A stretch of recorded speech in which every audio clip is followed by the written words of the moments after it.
best way para mapalamig ang mainit na ulo ng jowa mo? Siyempre, surrender mo lahat yung sahod mo sa isang linggo.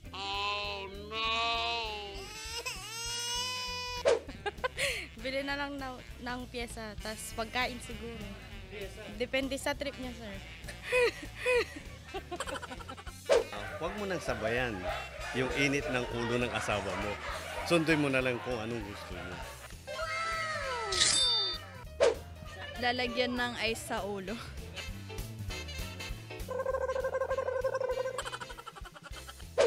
Lambingin, sir. Yung may halong kwan. Milty. Milty. Milty.